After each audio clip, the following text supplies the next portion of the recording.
Good afternoon. I think this is a right platform to share the experiences from the ground, and because we have here the industries and developers and administrators, and being the Deputy Commissioner of the remote areas as well, like in Leh and Poonch, I tried to implement certain e-governance projects, but I faced number of difficulties, and I think this would be a correct platform to share those, so that we can think of how to go about the e-governance project further.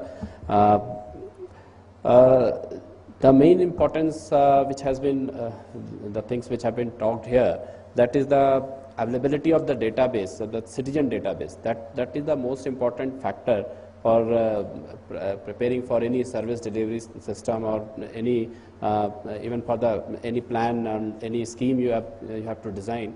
That you have to base upon the citizen information what is available, and that database is not available at the district level, and the data which is available is not in conformity with the other databases. So that is the one of the most important sector which need to be devised and worked into.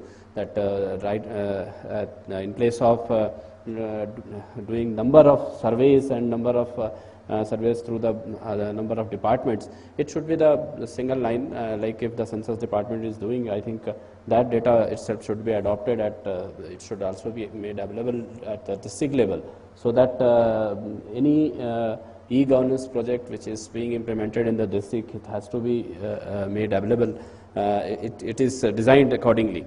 And another thing which we are facing is that number of e-governance projects are being implemented, and we are receiving applications from the top as well, that this has been created and now we have to implement this. And but the holistic solution and holistic approach is still missing. Now it's a very good move that the panchayats are now being connected, and the services will be delivered through the panchayats. I think in morning session our IT secretary has talked about that e-village program. Rather than going for the e-district, we should start with the e-village. I think that concept is really required, because when we reach to the village, the user is one, and the user has to go to the number of places for number of services and number of queries and other things. So that holistic solution would be requiring from the user point of view, that what is required at the village level. Like sometimes I wonder why every department is placing his JE at the rural areas at the village level, because sometimes one JE of one department have very less work, but the other one JE is having lot of area and he cannot travel all the areas. So I think we should, if we consolidate the things, so we can appoint one JE for every village for all type of project, because at JE level the work is nearly similar type of in each and every department. It's not a very different work which they are doing. So I think we should take the holistic approach at the grassroots level, and service delivery should be at single platform, and the panchayats would be the best platform from where we can provide the services in the rural areas. The major problem of infrastructure we faced in the districts, and especially in the rural areas, is pertaining to the connectivity. Now we are moving to the cloud-based system, but the problem is that in rural areas, and especially in the border villages, we don't have connectivity. Even the mobile towers are not available in the towers which have been placed, especially in the border villages. Their capacity has been reduced to such an extent level that you cannot access the data.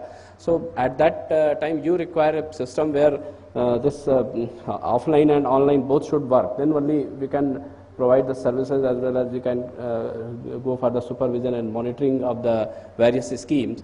So that aspect must be taken into account while designing anything, any governance project for the rural areas. And another is that number of restrictions we are facing, like especially in Jammu and Kashmir. in other areas of country, and we have seen number of e-governance application has been designed based on the SMS system.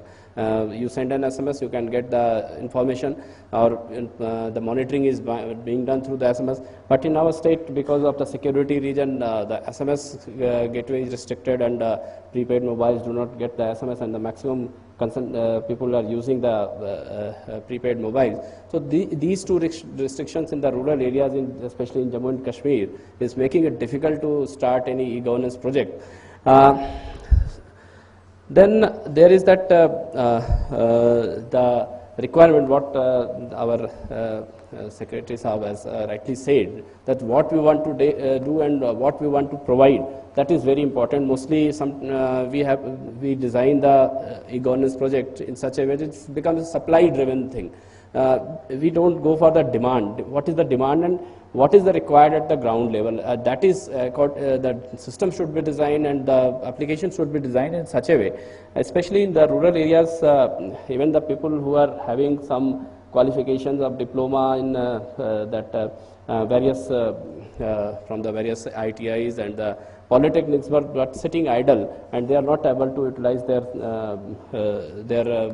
capacity, and the industries are facing shortage of skilled manpower. The skill development mission is already taking care of them. But even today, if somebody wants, what are the avenues available to him?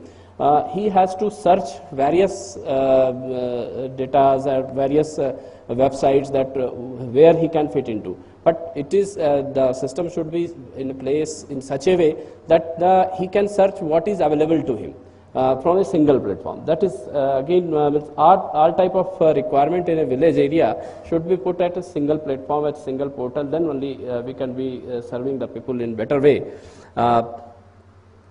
Then we have already spoken about that consolidation, that because the whatever e-governance project has been developed, it has been developed in that island approach, that everybody has developed something.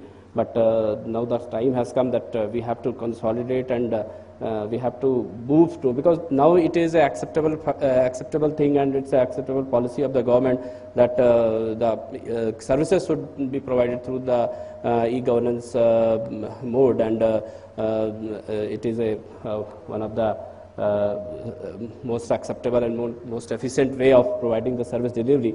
Then we should make it compulsory, and we should make the policies accordingly in such a way that nobody has a choice and discretion that I will do this and I will not do this.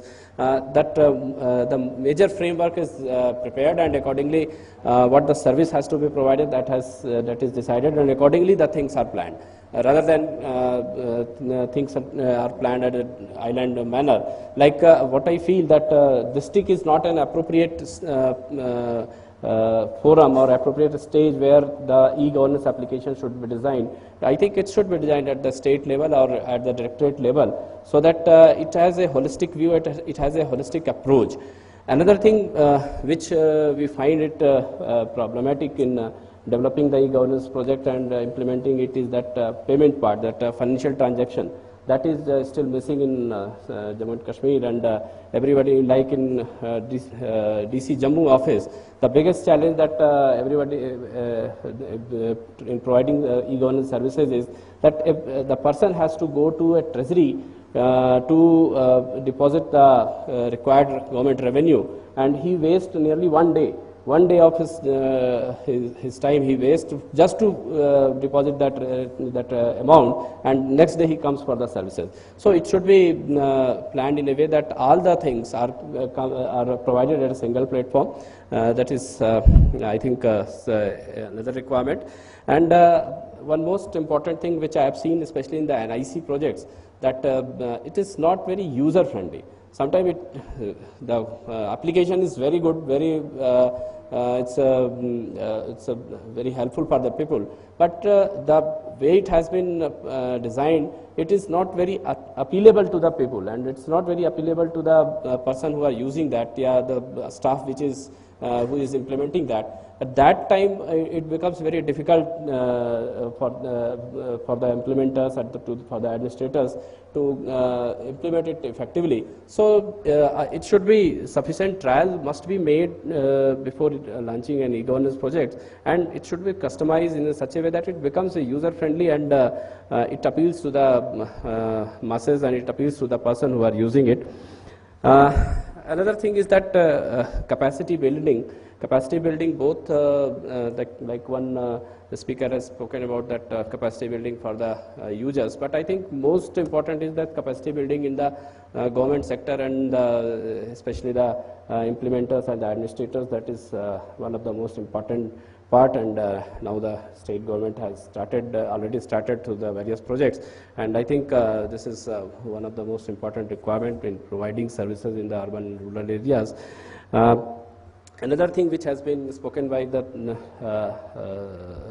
in the earlier session is the support to the district e-governance societies. I think district e-governance society have very less manpower available for maintaining any services and maintaining any e-governance projects, and only support right now available is through the NIC, which is normally have only one district information officer.